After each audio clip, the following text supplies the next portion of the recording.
Swappability. Hey YouTube, Awesome Rider here. Welcome to my review for the Power Rangers Cosmic Fury Megazord. Now this is not only the first Cosmic Fury Megazord release, but also possibly the only one. It is also an Amazon exclusive. As of this moment, this set is the only way to get it on Amazon, and it's caused quite a bit of controversy with the way it looks and the pricing and all that. And in this review, we're going to take a look at whether or not it's worth the price, how it compares to Kyureno, all that good stuff. So look forward to some of that and less in this review. I wanted to start on a positive note, though, to say that the packaging looks really good. You know, I always have appreciated the art they've done for all of the merchandise, and this is no exception. A really nice shot of the Megazord / Kyureno, so if you're someone that saves the boxes or has them on display, or whatever, it's just really cool, and I do appreciate the effort of that art. And then just kind of around the sides, you have little pictures of the Zords there. This really creepy picture of the Megazord, I mean, I know it's just the toy, but it kind of is like the complete opposite of how cool this looks. And then on the back, going ahead and showing you some of the stuff we're going to be able to do with it. As you can see, there's some original ideas thrown around here. But I just wanted to highlight that because I think it is nice for those of you that do care about that, especially for a kind of collector's grade, not grade, but collector's priced item you're ordering on Amazon. But now let's get to the nitty gritty and open this thing up. Alright, so here we have some Zords, and you're probably noticing joining them is an unknown Zord back here. This is the Plank Zord. And the thing about planking is you either get it or you don't. And I don't. No, but this is extra pieces they have to sort of increase the playability. Obviously, you have these two sword weapons here, which go in the original Red Megazord mode, which are actually kind of cool design-wise. Like, the toys look kind of, you know, boring and basic gray like usual, but I actually kind of dig the swords. And then this is basically just a glorified platform that opens up here. There we go. And you're going to be able to sort of put all the Zords on there, which I'll show off later. Really generic. Literally, the only thing, like, defining about it is the various pieces popping off of it and the mmpr lightning bolt logo. You also get these two pieces here, which you may recognize, and they're those similar pieces we got in the Dino Fury Megazord to sort of pad formations out with stuff like green, blue, black, and all that stuff. And they're actually used for feet, despite the fact that they're very obviously fists. So that does lead to some original modes, but let's dig into it here. I mean, to be honest, as far as the look of them is concerned, setting aside price for a second, they're honestly not as bad as I thought they were going to be. Just having it in person, the whole thing overall, definitely some negatives, especially when you calibrate it to price and availability and all that type of stuff, but it's not overall as bad as I thought. It's honestly more in line, definitely with that Bandai America look. The quality and feel of it is actually pretty solid, pretty on par with the Dino Fury Zords in terms of, at least my opinion, they don't feel brittle or anything. They actually feel of a solid plastic, and the details are rather basic, and it's obviously going to be kind of scaled back compared to what you're getting with Kyuranger, but they overall don't look that terrible. Again, if I'm comparing it to the idea of the Bandai America Megazords, the Samurai onwards era, I actually thought those were fine for what they were. Now, obviously here you have what is the Q-Tama in Kyuranger. These do pop out by nature of transformation, and they do have the Zord Link ports, and they do work with the Dino Fury Zords. I'll show like an extremely brief version of that later. I'm not going to do any crazy combos or anything like that, but they do come out. It appears in the show we aren't going to be giving the same level of importance to these. Obviously, you know, we're not using these in the Morpher, and people have said like, well, Dawson, but they are in the Zord. How are they not using them? I mean, like, obviously they're going to appear in the Zord sequence, but I doubt we're going to have any sort of importance on them compared to Kyuranger. There's a chance they could show up in small form, but just to get the idea, you have here, this is a regular Q-Tama that is part of the Zord formation, and, you know, they don't really put a lot of effort into this because it's not meant to be a gimmick, it's just meant to be a part of the Zord. Admittedly, the sort of gumball look looks rather cheap, but there's something kind of neat about the shininess of them, but I don't know, I feel like it could look a little bit better. But obviously, this is going to be a lot different because this is meant to be sort of a fun little gimmick that you use for not only the Zords, but the changers in Japan. Like, these will go into the various changers and make noises. And before anyone asks, no, this doesn't work, just like, I mean, you can technically like probably slot it in there, but it's not meant to work with, what do you call it, a Size Blaster. So just before anyone asks that. So now let's bring in our friend here, our comparison friend here. I don't know why I said that. I'm stalling while I'm reaching for it. That's what she said. Here we have the Kyuranger counterpart right here. And you can see there is a difference, like literally a sizable difference. You can see all the different little paint details that this has that this doesn't. I don't have the Q-Tama in there, obviously, because you just saw me using it there. But yeah, there is a noticeable quality difference. The quality of plastic on this feels significantly better and all that type of stuff. And we'll be doing another comparison here in a couple minutes with the Megazord mode. Now here we have what is for us the Shark Zord, and for them the Swordfish. They did change it to a shark, which is something else that caused controversy. For me, it was more like a roll of my eyes, like, well, that's kind of dumb because I feel like swordfish are actually kind of cool. Like, I got it when they changed the chicken to a hawk in RPM because I'm like, yeah, kids are gonna think hawks are cooler, but swordfish are pretty cool. With that being said, people blow it way out of proportion. It's not changing the timeline. Q Ranger's still preserved. Get over it, purists. It's not a big deal. It is kind of dumb though. It's not as dumb as the mantis thing either. This can pass for a shark, no problem. As for the Zord, it looks pretty plain and basic. You know, like I said, not as bad as I thought, but still overall pretty plain and basic. And then right here you have your comparison there. You can see, again, there is significant differences in the quality and the amount of little details you get, as well as the actual Q-tama and stuff like that. So that's going to be obvious. It's obvious you're always going to have differences from the Japanese version being better, but there's a significant reason why it's going to be important come the end of this review. Now here we have our Bull Zord. They've actually changed it to a kangaroo, you see. No, I'm just kidding. We can put it past them, though. And here it is next to the Japanese version. Here you can see, again, the differences. Even just the dark plastic. That is one thing I actually appreciate. Like, yeah, the little details are nice, but that dull gray plastic can really take it out of the moment for me. I don't know why I said it like that. That was a weird way of putting it. Right, now let's go for our Wolf Zord right here, which honestly, overall, doesn't look half bad. I have to say, actually, his little head sculpt isn't too bad. He looks really basic with the copious amounts of gray plastic there. And again, right here, this does look a lot better proportionately, and the plastic looks far less cheap, and of course you're getting the Q-tama there. I really hate doing these comparisons because I really do hate how puristy people get about how much better the Sentai Mecha are. Because, like, yeah, they're always going to be better, but usually there was a positive in the past to the Power Rangers ones. As you can see, this is quite a different shade of green, actually. I think this one's probably more accurate because there is a slight dull quality to the paint on this. I have to say, though, it's better than the initial photos. The initial photos had this thing looking really dull, and like it doesn't look as vibrant as you'd hope, but it doesn't look as dull as the photos made it out to be. But now let's get some main transformation mode going. Basically, this is super easy. You just are going to fold this inwards, you're going to fold this up, and then we're going to position the Q-tama. And what's weird here, I do want to note this, when you take this off, this actually does twist. And that can get you in trouble sometimes, because if it twists off the wrong way, like I had a moment when I was transforming this before the review where this got twisted off in such a way that I'm like, why won't this not click in? It just would not click in. I'm like, oh, there's a slanted, that's weird. But that can actually happen, which is kind of annoying, to be honest. Other leg for blue, kind of the same thing, just pull that down, pull these down, and then this will be repositioned. Again, I might have to change it again, I can't remember what angle it goes.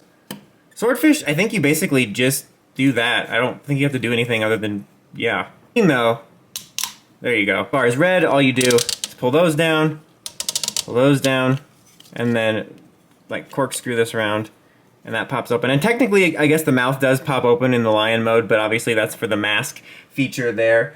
And then these snap in very similar to the Q-tama right here. See, I got it right? I think that's the right way. Boom. Boom, you looking for this? Wait, apparently not. There we go. And here you have this guy. And again, I know it doesn't look great. The camera's not making it look great. I'm just saying, in person, it actually isn't as bad as I thought it would be. I'm not trying to be an apologist or anything, but like, if this was a $25, $30 Bandai America mecha, I would be like, yeah, it doesn't look as great as Q-Reno, but you're saving like half, if not more, and it looks fine. And that's the way I felt about it. Like I said, it didn't look as bad. I think I like de-hyped myself, I guess. Like, this was one of the first times I was truly like, oh my god, this isn't going to be great. And when I got it, I think I was so wrapped in the negativity that I'm like, actually, it's not so bad. It feels fairly solid, and it looks okay-ish if it was that price range. However, not so much for the price range it's in. I'm also not a big fan, again, of what they did with these. They look like little gumballs. They look like your like kid broke your collectible and they replaced it with gumballs and hoped you wouldn't notice. It just looks kind of weird, which, I don't know, it's just strange the way that looks. And again, for a comparison here, we have Q-Reno. Let me move the mecha up. Let me move the mecha up again. I'm recording this on a mecha. The camera, but you can see there's a noticeable difference. Like, it is far superior. To be fair, Q-Reno is not one of the best mecha. I actually get a lot of hate. Despite the amount of Q-Ranger worship that's going around, still people are bashing the Q-Ranger mecha. They're not my favorite. Admittedly, they can be kind of fugly and awkward, but I always kind of dug them for what they were. They're not a favorite of mine by any means, but I thought they were kind of fun and unique, and I liked the way you could swap the limbs around and the way that the gimmick worked with the morpher. Like, again, it's not my favorite. This is definitely one of the brickier, more awkward looking ones in general, but it's obviously going to be better. And in most cases, you know, for the most part, the Japanese one's going to be a higher quality, a better looking one.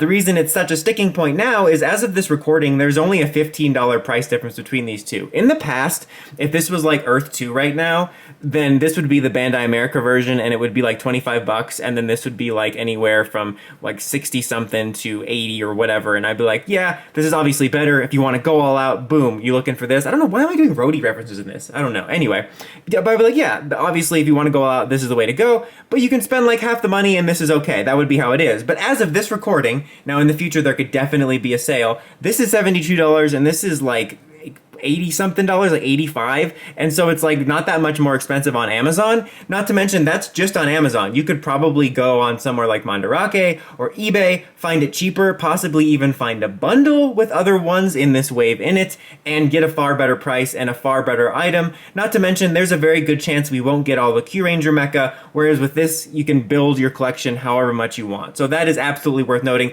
That's why the quality is so worth noting here, because usually when I do these, it's like, yeah, no doubt, the Japanese one's usually better. Except for I do think that the molds on the Dino Fury ones are actually better. But yeah, usually it's a no-brainer, but it's like the price is so small, like it's such a small margin, despite the fact that I usually like to give the benefits of these.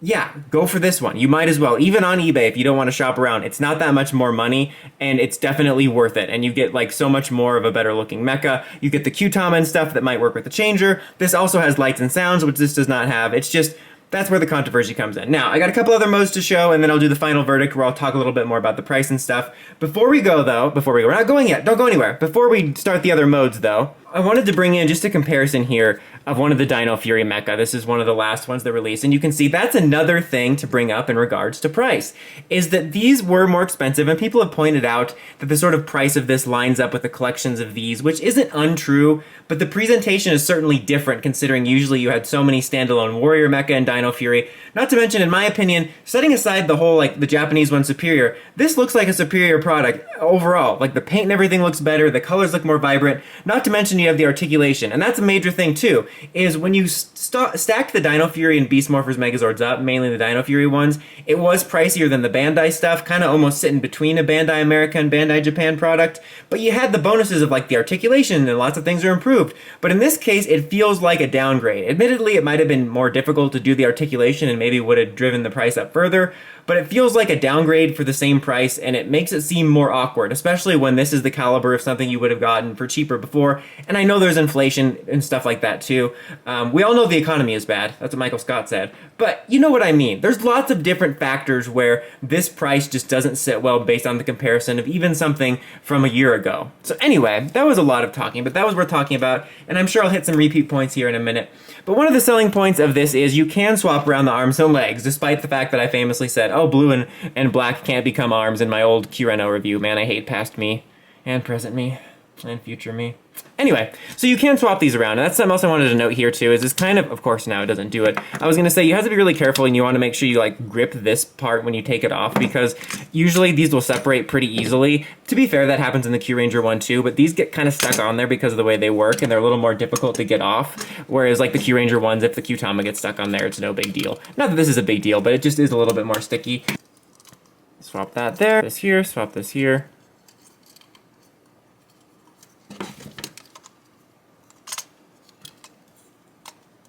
And you got an arm.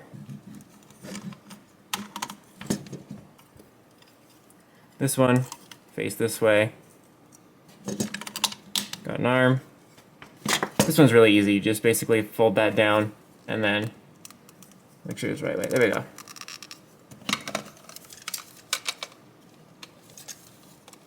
Got a leg. This one. There's that. That's probably a little imperfect there, but you can do that, which is kind of fun. Like, that's part of the nature of what Q-Ranger did, too, and that can be kind of a fun gimmick, and just in terms of, like, the playability. Like, obviously, that would be enhanced if they release the purple mecha and stuff, which would include the others, and of course, there's gold and silvers, which would give you more swappability, which, again, I'm not sure how they're going to release these, if they're going to release any more, but I think that would be beneficial, certainly, since they're advertising the Zord link, which will allow you to be compatible with the Dino Fury line. But also, if you have all these other options with arm swapping, that'll add to the playability. I mean, it's kind of cool you have a bunch of options here, but just kind of boring if it's by itself.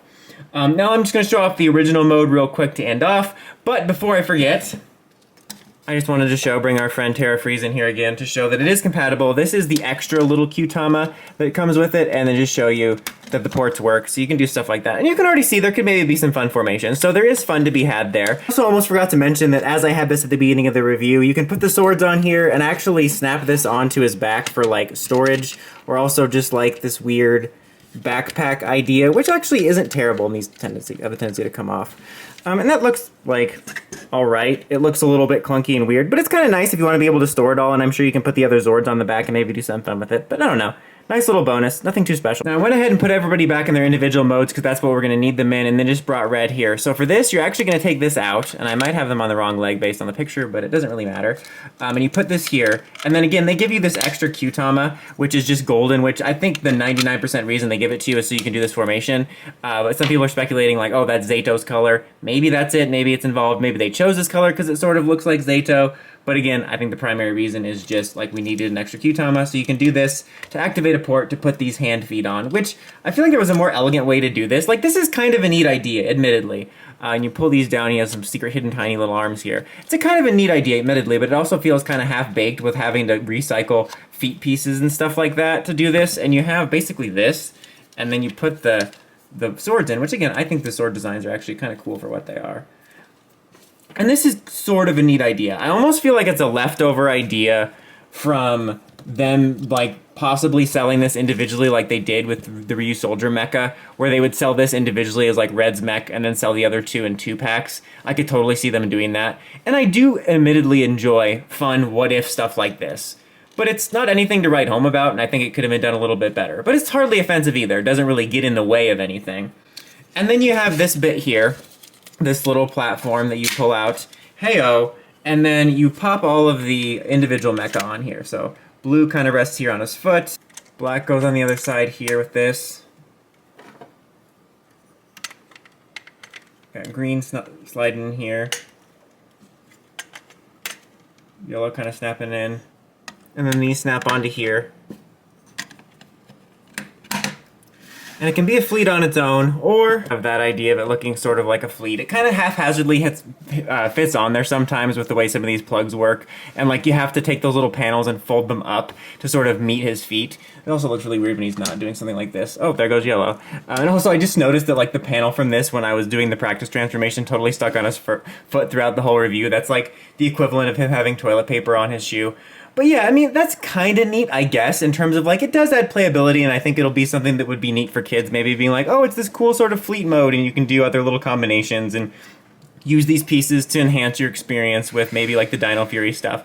Like, I admit, again, there's some sort of bonuses to it, but I don't really feel it's worth it adding to, like, the $72 price tag compared to this, which you can, again, get for a much more comparable price. I mean, it's such a mixed bag. I think the biggest thing is the price, and again, on one level, I understand in the sense that it actually does line up somewhat to the Dino Fury prices. However, it still absolutely doesn't feel worth it. The Dino Fury ones had their problems, but for the most part, you know, I spent basically retail on all of them so I could get the reviews out, and I never felt really bad about that. They felt like a step up from the Beast Morphers one, they felt overall solid, whereas this not only feels like a downgrade from the Sentai Mecha as usual, it feels like a downgrade from the Dino Fury Mecha, and it just doesn't compute that it's the same price. It doesn't feel of the same value, especially when you're taking away stuff like articulation. It isn't as bad as I thought. It feels solid, and it doesn't look absolutely atrocious. It honestly is very aggressively okay, but this would honestly be, it would be much more acceptable at around a $25 to $30 price like in the old days. However, that's probably not realistic in today's economy, I guess. Even like 40 or 50 would seem better a little bit. I don't know how much this would cost, but I feel like I would be okay with them bringing the price down and getting rid of some of the excess plastic like this and the little arms and the plastic piece there at the bottom and just released it at a much more reasonable price and left budget maybe for other things or for other mecha. So yeah, this is definitely a disappointing release. Again, it's not as awful as I thought. If this was a more reasonable price, I could probably even recommend it so you could save money. But the price gap between these two is so small, not to mention the fact that we likely won't get all the Q-Ranger mecha, but I can't help but recommend you just go for the Q-Ranger mecha, as you'll be getting a superior product that works with the changers, and you'll be able to build out the rest of your Q-Ranger mecha collection to any of the ones you want to get, whereas with this one, we're not guaranteed to get all of them in the series of Q-Ranger period, but of the ones we even use. Like, we could use only, like, Orion, and we might not even get that, so we'll have to see. But that's about it for this one, guys. Until next time, don't forget to like, comment, subscribe, and climb the steps, ring that bell so you can get notifications for my videos. Dawson Writer, signing out.